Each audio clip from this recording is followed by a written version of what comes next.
really happy to finish it tonight. That's a group that definitely they I know it's tough. I'm sure that they didn't get the win, but they gave us more than anything that we could handle. And obviously, Bruce has done a great job. Chuck's done a great job, and their team did a great job. And I think they showed a lot of character. Like two guys that weren't on this roster at the beginning of the year set up the game-winning goal there. Yeah. It was great play both ways. Yeah. Well, guys that have worked hard for you here. Yeah, absolutely. I mean, Sobey is. We knew he was going to be a big acquisition for us, and obviously he's factored in offensively. He factors in on the penalty kill and as a role player for us. Maggie, I think Maggie's a great story. He's a guy that has to go down to the minors, and the coaches did a great job with him there, and he showed an awful lot of character for him to really define his game. And so he's been a real reliable player for us, and he's come through offensively for us at big times too. Did you expect a range of emotions in this game, the way it happened today? I knew.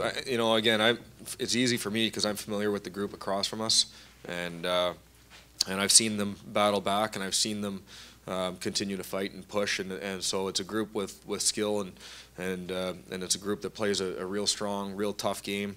That's tough to deal with, but it's a group that's got a lot of pride and a lot of character. So I knew that we get up 2-0. I knew that we were going to have to keep on playing, and that there wasn't going to be a second that they were going to stop pushing, and obviously they showed that. I didn't make this about you at all throughout the whole series, but coming in here, it's got to feel pretty good to beat your former team, doesn't it? Well, it's not about me, and that's why I said I've been sincere when I've said that. I don't think that what I'm feeling right now would be any different if it was any other team.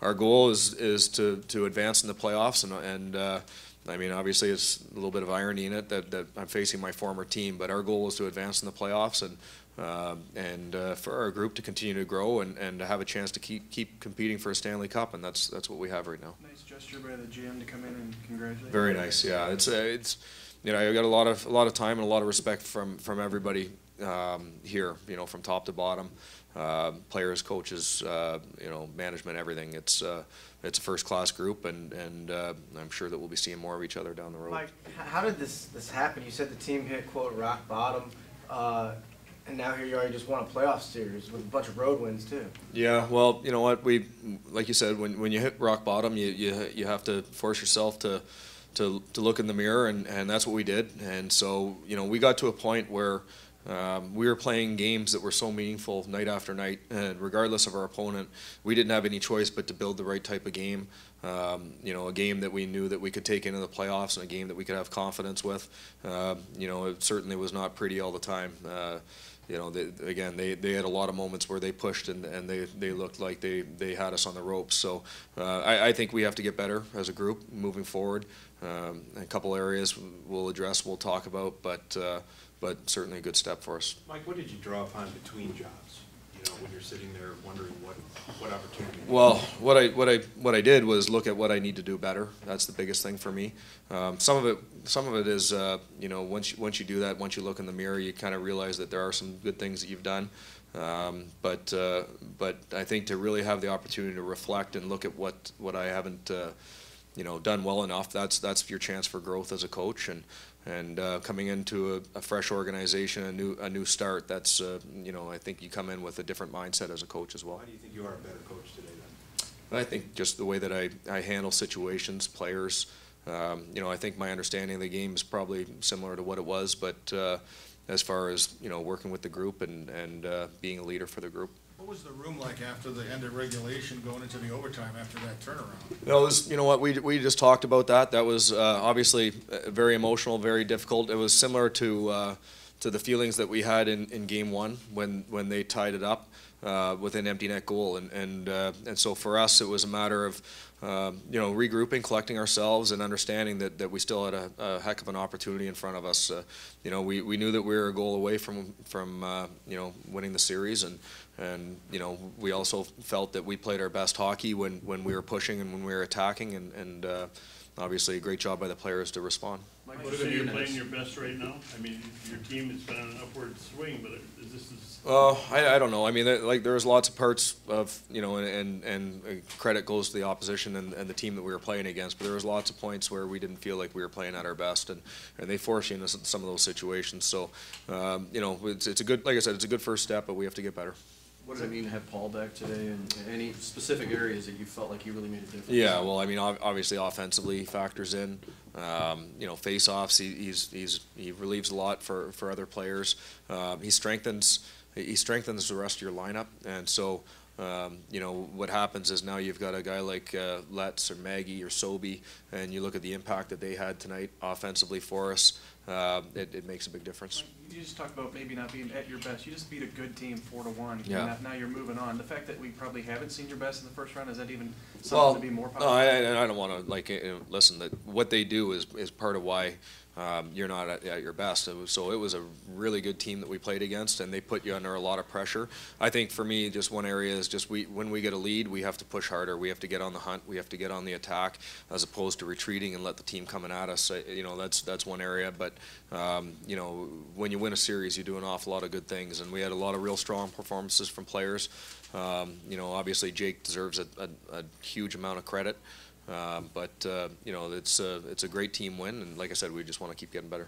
Like, you watched Jake in that series, obviously coached against him in that series 2 years ago to where he is now. How much have you seen his growth? You know what, for me, you look at the way he's played in both overtimes. So when the heat is on, the pressure's at its highest, and he delivers, and that's what he's done right from the start.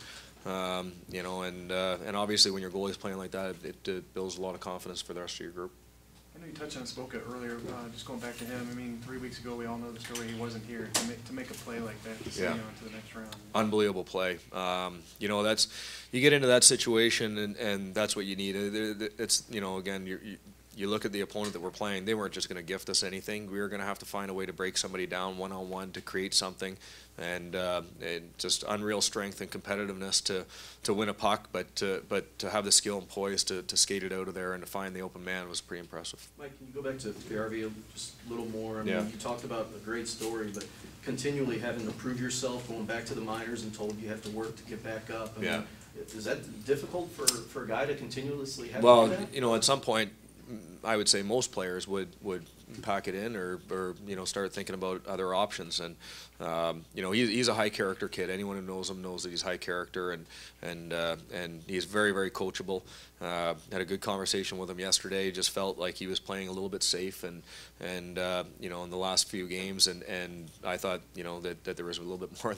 I wasn't expecting an overtime winner, but I thought there was a little bit more offensively he could push through, and he was 100% on board, and the attitude that he had right from the start of the game was impressive to me. Like on the day you were hired, back to the rock bottom day, if someone had come up to you and said, you're going to beat the Wild 4-1 in a playoff series in a few months, what would you say to that? I don't know. I would have just told them that I don't even want to think about that. It's been a fun ride up to this point, but we still have a lot of work ahead of us. So it's a little unpredictable now. Everyone talking about the Blackhawks and the Wild meeting in the second round. They're both out. Now you and Nashville get to play. Yeah, well, I think it's pretty easy for us to look at what happened in the last series and not underestimate that opponent. So they're a great team, and that's life in the Central Division for you and the Western Conference for you. You get to advance from one good team and you get to go play another. Mike, what was it like being on the ice in the handshake line, and the irony of you standing there on that ice? It's just that everybody there is first class, and they've had an unbelievable year, and they deserve a lot of credit for that. And it was even the way that they fought the whole way through. It's they should be. I know that they're not satisfied, but they've done great things this year, and I'm sure we'll be seeing each other some more. Anybody say anything to you that sticks out? No, they just all they're good people, and they say congrats.